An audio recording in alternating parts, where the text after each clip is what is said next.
కాంగ్రెస్ ఏడాది పాలనపై తెలంగాణ ప్రజలు సంతృప్తిగా ఉన్నారని టీపీసీసీ చీఫ్ మహేష్ కుమార్ గౌడ్ తెలిపారు. అసెంబ్లీ సమావేశాల తర్వాత కేబినెట్ విస్తరణ ఉంటుందని స్పష్టం చేశారు. తమ ప్రభుత్వంపై బీజేపీ, బీఆర్ఎస్ పార్టీలు అనవసరంగా ఆరోపణలు గుప్పిస్తున్నాయని అంటున్న మహేష్ కుమార్ గౌడ్తో మా ప్రతినిధి Prem face to face. Congress ప్రభుత్వం ఏడాది పాలనపై ప్రస్తుతం మనతో పాటు మాట్లాడడానికి టీపీసీసీ చీఫ్ మహేష్ కుమార్ గౌడ్ ఉన్నారు. సార్ చెప్పండి, మొదటగా కాంగ్రెస్ ప్రభుత్వం తెలంగాణ ఇచ్చిన తర్వాత అధికారంలోకి వచ్చి ఇప్పటికీ మీరు ప్రభుత్వంలో ఏర్పడిన తర్వాత సంవత్సర పాలన కొనసాగింది. సంవత్సర పాలనపై టీపీసీసీ చీఫ్గా మీ అభిప్రాయం చెప్పండి. సంవత్సరం పాలన రేవంత్ రెడ్డి గారి నేతృత్వంలో చాలా బేసిక్గా నడుస్తూ ఉంది. ముఖ్యంగా 10 ఏళ్ల విధ్వంసకరమైనటువంటి బీఆర్ఎస్ పాలన నుంచి ఇలా పునర్వికాసం వైపు రేవంత్ రెడ్డి గారి ప్రభుత్వం ముందుకు సాగుతున్న తరుణంలో ఇవాళ రోజుతో సంవత్సరం కంప్లీట్ చేసుకున్నాం. పోయిన సంవత్సరం 7 డిసెంబర్న కేబినెట్ ప్రమాణ స్వీకారం జరిగింది. ఇవాళ సంవత్సరం అయింది. సంవత్సరం లోపల చేసినటువంటి అభివృద్ధి సంక్షేమ కార్యక్రమాలు గత 10 ఏళ్లలో జరిగినటువంటి అభివృద్ధి సంక్షేమం కన్నా ఎక్కువగా ఉంది. అంటే వాళ్ళు 10 ఏళ్ళలో చేసిన దానికన్నా ఒక్క సంవత్సరంలో మేము చేసి చూపగలిగినాం. ఇది కాంగ్రెస్ మార్కు పాలన. 10 ఏళ్ళు విధ్వంసకరమైనటువంటి బీఆర్ఎస్ నిర్బంధ పాలన కష్టపడి ఎన్నో కష్ట నష్టాలకు ఓర్చి కార్యకర్తలు పటిష్టంగా గట్టిగా పునాదుల్లాగా నిలబడ్డారు కాబట్టి మేము 2023లో అధికారం రాగలిగినాం. ఇది కార్యకర్తలకే అంకితం. ప్రతి కార్యకర్త కష్ట నష్టాలకు ఓర్చి తెగింపుతో నిలబడి ముందుకు వచ్చినారు కాబట్టి ఆనాడు పీసీ అధ్యక్షుడిగా రేవంత్ రెడ్డి గారి నేతృత్వంలో కాంగ్రెస్ ప్రభుత్వం ఏర్పాటైనా జరిగింది. ముఖ్యంగా ప్రజలు కూడా తుక్కుగూడ జరిగిన సభలో ఆనాడు మల్లికార్జున ఖర్గే గారు, సోనియా గాంధీ గారు, రాహుల్ గాంధీ గారు, ప్రియాంక గాంధీ గారు, మా కేసీ వేణుగోపాల్ గారు, ఆనాడున్నటువంటి థాకరే గారు, దీపాదాస్ మున్షి గారు చెప్పిన మాటలు విశ్వసించినారు. కాంగ్రెస్ పార్టీ ఒక మాట చెప్తే నిలబెట్టుకుంటుంది. సోనియా గాంధీ గారు కరీంనగర్ సభలో కొన్నేళ్ల క్రితం ఇచ్చినటువంటి మాటకి అనుగుణంగానే తెలంగాణ ఇవ్వడం జరిగింది. సోనియా గాంధీకి విలిష్టమైనటువంటి వ్యక్తిత్వం ఉంది కాబట్టి వారి ద్వారా ఇచ్చినటువంటి 6 గ్యారెంటీ నమ్మినారు కాబట్టి మాకు 20లో అనుగుణంగా అధికారం కట్టబెట్టినారు.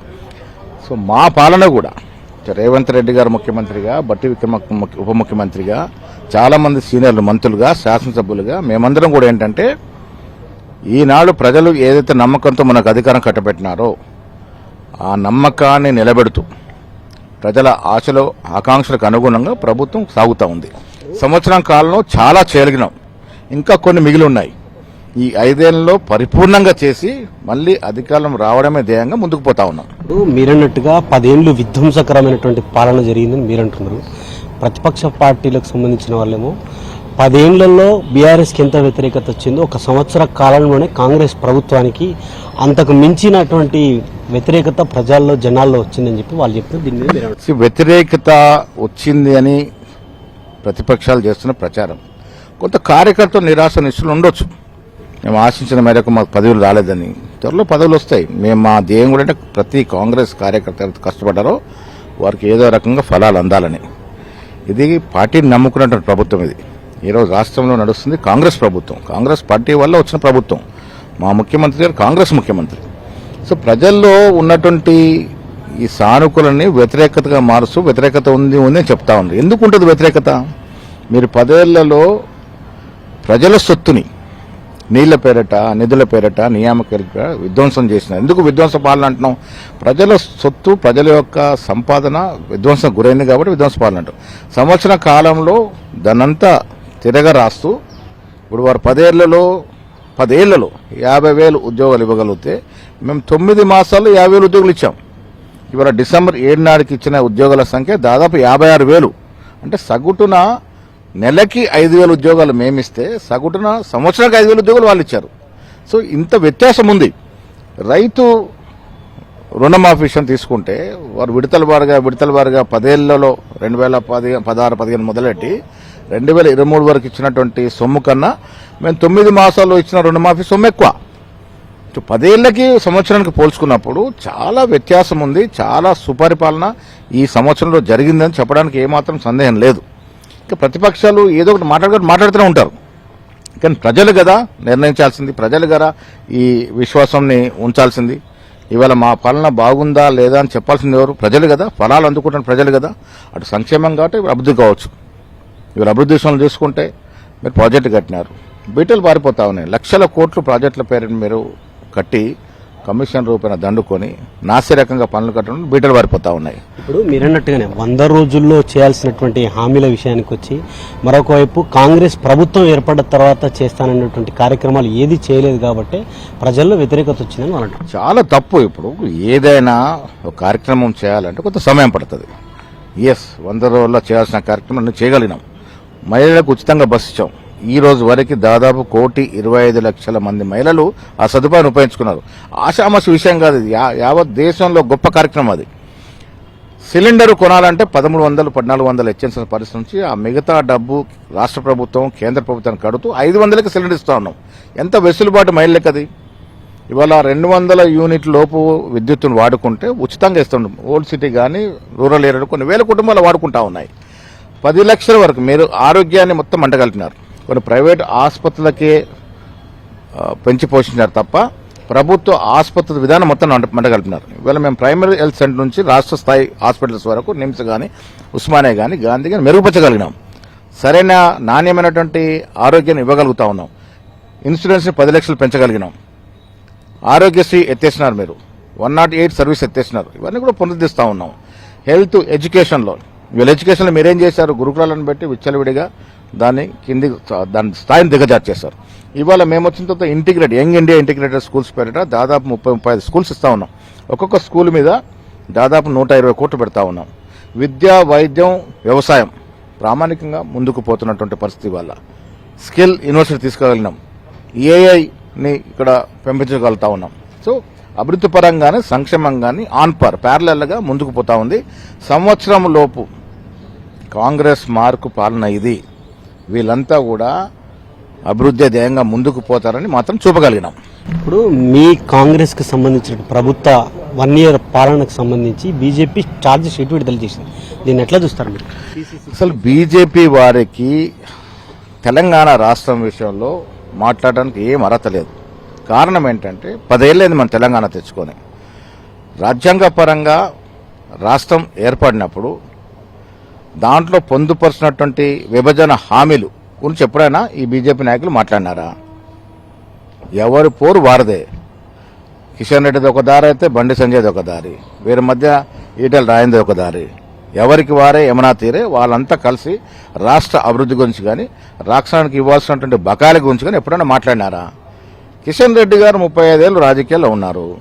తెలంగాణకు వారు ఎప్పుడు ఏం చేశారని అడుగుతా ఉన్నాను. అదృష్టవశాత్తు ఇలా కేంద్ర మంత్రిగా ఉన్నారు, సంతోషం మాకు. రాష్ట్రం నుంచి కేంద్ర మంత్రిగా బండి సంజయ్ గారు ఉన్నారు, మీరున్నారు. బట్ రాష్ట్రానికి రావాల్సిన వాటా గురించి మీరు ఎప్పుడైనా కేంద్రం వద్ద గలమెత్తినారా? ఎందుకు ఎత్తలేకపోతా ఉన్నారు? రాష్ట్రం అభివృద్ధి గురించి, సంక్షేమం గురించి పట్టని మీరు ఇలా ఏమని ఛార్జ్షీట్ ఇస్తారు? ఉచితంగా బస్సు కాంగ్రెస్ పార్టీ ఇస్తుందని దాని మీద ఏమైనా ఛార్జ్షీట్ ఇస్తారా? 18,000 కోట్ల రూపాయల రుణమాఫీ 9 మాసాల్లో ఇవ్వగలిగినామని దాని మీద ఏమైనా ఛార్జ్షీట్ ఇస్తారా?